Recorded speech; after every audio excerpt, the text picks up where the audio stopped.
حضرت ابو ہریرہ رضی اللہ تعالیٰ عنہ باہر آ کے بیٹھ گئے. کہتے مجھے بھوک بڑی لگی ہوئی تھی اور اتنی بھوک کہ گزارا نہیں ہو رہا تھا, بیٹھا نہیں جا رہا تھا. میں نے کہا کوئی آدمی گزرتا میرے چہرے کو دیکھ کے پہچان لے گا. پھر ایک صحابی آئے, میں نے ان سے ایک مسئلہ پوچھا, وہ مسئلہ بتا کے چلے گئے. دوسرے آئے, میں نے قرآن کی آیت کے بارے میں پوچھا, وہ بتا کے چلے گئے. پھر دل و قلب و نگاہ کے مرشد اولین آ گئے. میں نے حضور سے مسئلہ پوچھا, حضور نے کہا ابو ہریرہ بھوک لگی ہوئی ہے. میں نے کہا ہاں حضور بھوک لگی ہوئی ہے. پوچھا مسئلہ, آقا کریم میں بھوک لگی ہے. ہاں حضور بھوک لگی ہے. مسئلہ ہی یہی تھا. کہتے ہیں آ جاؤ میرے ساتھ آ جاؤ. پھر وہ روایت آپ علماء سے سنی کہ حضور اندر چلے گئے, اجازت دی. حضرت ابو ہریرہ فرماتے ہیں میں دیکھا دودھ کا ایک پیالہ پڑا. کہا ابو ہریرہ جاؤ جو صفہ پہ بیٹھے ان کو بھی بلا لاؤ. میں سوچا وہ تو 70 ہیں اور دودھ کا پیالہ ایک, لیکن حضور کا حکم تھا. میں بلا لایا, کہا اب ان کو پلاؤ. کہا پریشان تھا لیکن جب پہلے نے پیا ایک قطرہ بھی کم نہ ہوا. میں سمجھ گیا حوض کوثر کی نہروں سے کنیکشن جڑ گیا. کہا کہ ان سب کو پلاؤ. کہا ایک نے پیا, پھر دوسرے نے پیا, 70 آدمی دودھ پی گئے. اللہ اعلیٰ حضرت فرماتے ہیں ہاں جناب ابو ہریرہ کیسا تھا وہ جام شیر جس سے 70 صاحبوں کا دودھ سے منہ بھر گیا. اللہ اکبر. کہتے ہیں پھر حضور نے مجھے پلایا, کہا اور پیو اور پیو, حتیٰ کہ میں سراب ہوا. حضور اب نہیں پیا چاہتا. پھر آقا کریم وہ پیالہ لیا. استاذ المکرم فرمایا کہ یہ تو دیکھتے ہو کہ ایک دودھ کا پیالہ 70 کے لیے کافی ہو گیا, یہ بھی تو دیکھو کونین کا سردار اور 70 کا جوٹا پی رہا. اس پہلو پہ بھی ذرا نظر جائے.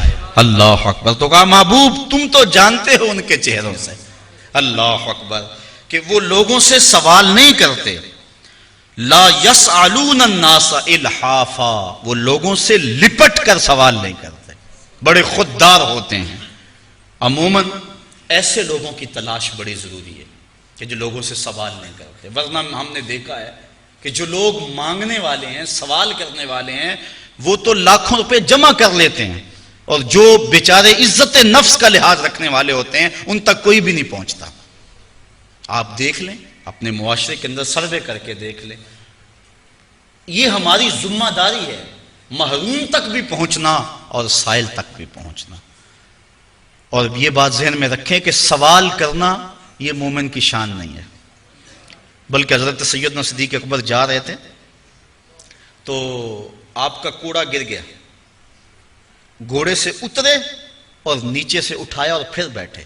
خادم نے عرض کی حضور آپ فرما دیتے میں اٹھا کے دے دیتا. کہا حضور نے سوال کرنے سے منع کیا, اس لیے میں نہیں سوال کرنے کی ہمت رکھتا. یہاں تک جو ہے وہ ہمارے جو ہے وہ اسلاف جو بزرگ جو ہیں صحابہ اس کا خیال رکھتے تھے.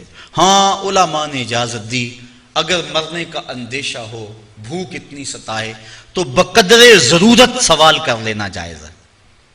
بقدر ضرورت سوال کر لینا جائز ہے, لیکن ضرورت سے زیادہ کا سوال کرنا جائز نہیں ہے.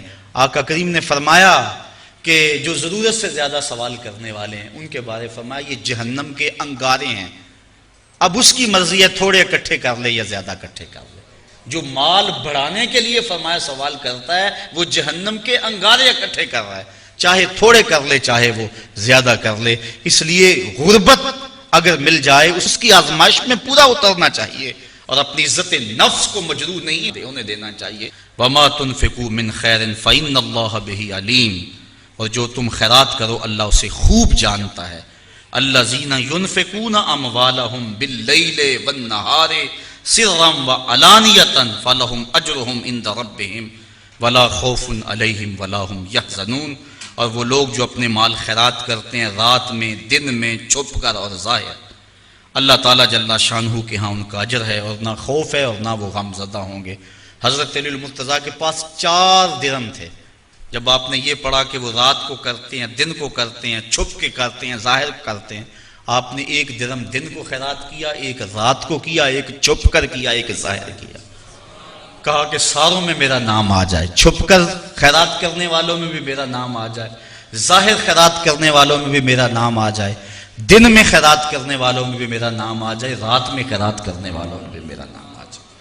اللہ اکبر. کہا ان کا اجر ان کے رب کے ہاں ہے. ولا خوف علیہم ولا ہم یحزنون, اور اللہ تعالیٰ جل شانہ ان کو یہ اجر دے گا کہ نہ ان پر کوئی خوف اور نہ ان پر کوئی غم ہوگا. قیامت کے دن وہ امن اور طمانینت میں ہوں گے. اللہ تعالیٰ جل شانہ کی بارگاہ میں یہ دعا کرنی چاہیے، اللہ ہمیں رزق حلال اور رزق وسیع عطا فرمائے اور پھر اس کو اس کے راستے میں لٹانے کی توفیق دے دے.